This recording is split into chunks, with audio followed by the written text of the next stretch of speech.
আমি তোমার থেকে কি করে কিছু কেড়ে নিতে পারি দাদা?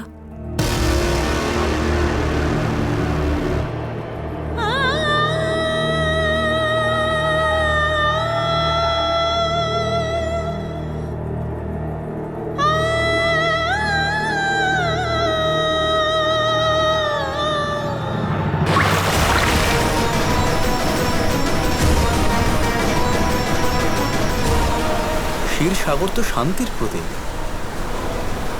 এখানে এমন ঢেউ, এর কি অর্থ হতে পারে দেবরাজ? এমন কোনো ঘটনা ঘটতে চলেছে যা সংসারের চিত্র পরিবর্তন করে দেবে। দর্শন দিয়ে আমাদের ভয়কে নির্ভয় পরিবর্তন করুন। জাগুন নারায়ণ, জাগুন। नमस्ते देवदेवाय क्षीरसागर शायिने नमस्ते पूर्णरूपाय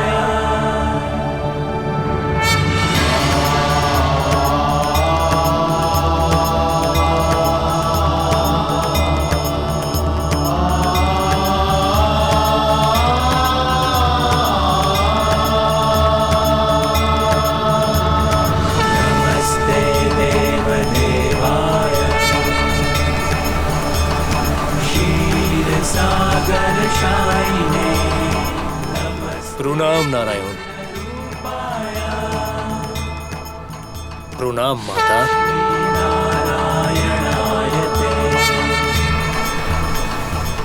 অস্থিরতা,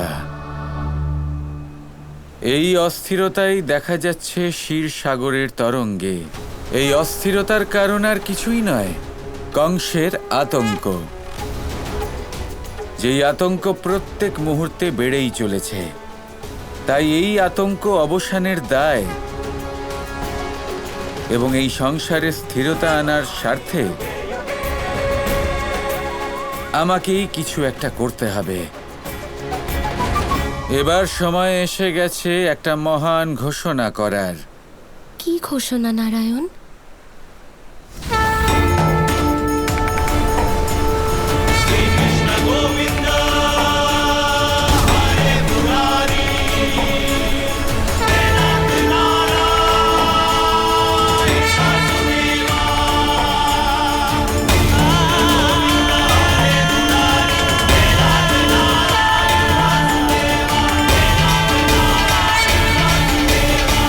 বলুন নারায়ণ, এমন কি ঘোষণা করবেন? সাধু এবং সৎ মানুষদের পরিত্রাণের জন্য, প্রত্যেক মায়ের সুকল্যাণের জন্য, এই সমগ্র সংসারের করুণ ডাকে এবার উত্তর দিতে হবে। আর এই ঘোষণা আজই করা হবে। এবার আপনি কোন রূপ ধারণ করবেন নারায়ণ? কোন বেশ ধারণ করবেন? সন্তানের রূপ, তার বেশ তার মাতাই সুনিশ্চিত করে দেবরাজেন্দ্র। এবং আমার তো দুজন মাতা। দুজন মা? একজন তিনি যার চোখের জল সমস্ত ক্ষীরসাগরে এরকম চাঞ্চল্যের সৃষ্টি করেছে। আর একজন তিনি যিনি বিশ্বাস করেন যে আমি তার হাত থেকে মাখন খাবো। এটাই আমার নতুন অবতার হবে এবং তার সবথেকে গুরুত্বপূর্ণ অংশ হবে তার শৈশবকাল।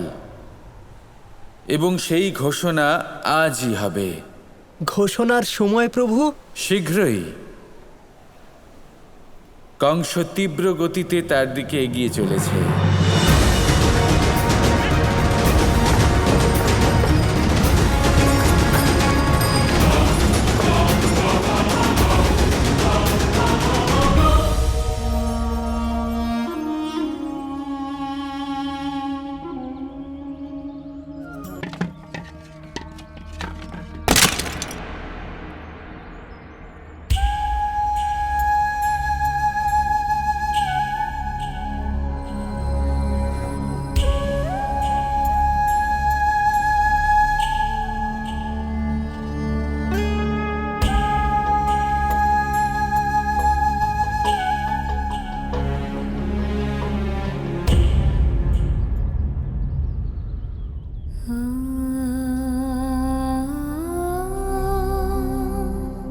সারা মথুরা যেখানকার মাখন খায় সেখানকার বালক মাটিতে পড়ে থাকা মাখন খাবে না। যতদিন যশোদা আছে গোকুলের বাচ্চারা মাখন খাবে।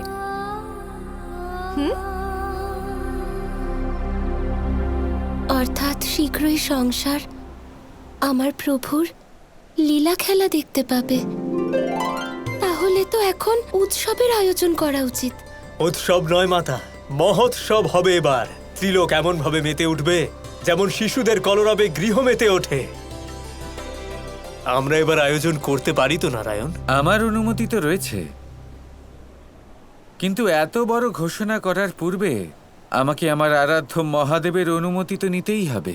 উৎসবের জন্য আপনার কোনো বিশেষ ইচ্ছে? একজন ক্ষুধার্ত ব্যক্তি কি আর উৎসবের আনন্দ উপভোগ করতে পারে?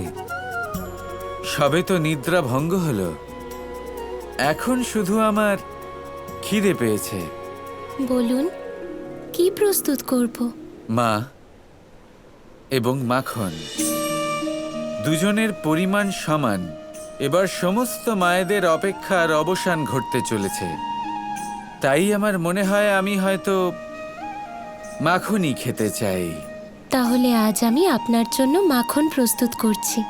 না চঞ্চলা, মাতা ডাকছেন, তাই মাখনও চঞ্চলার হাতের হলে চলবে না।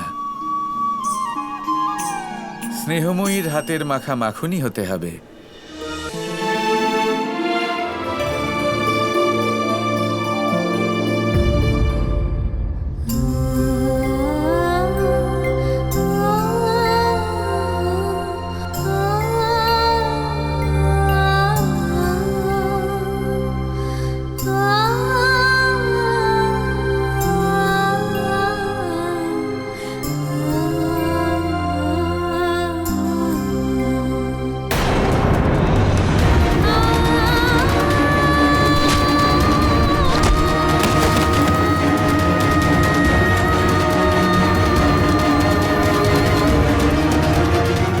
যশোদা, যশোদা, এসব কি করছো?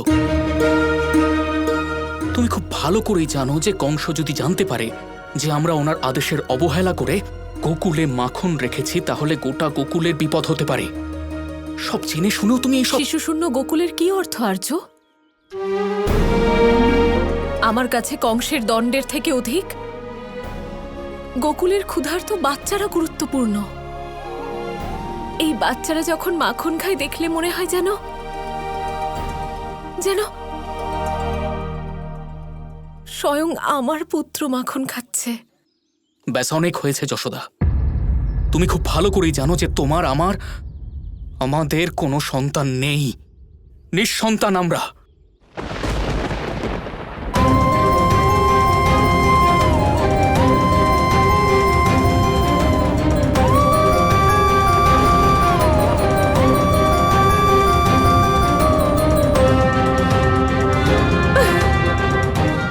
যশোদা, যশোদা,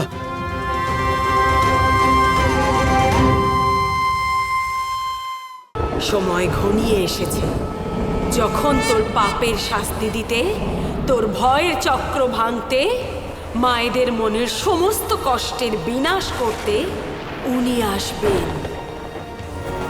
নিজের শ্যামসুন্দরকে এইভাবে নিজের হাতে মাখন খাওয়াবো।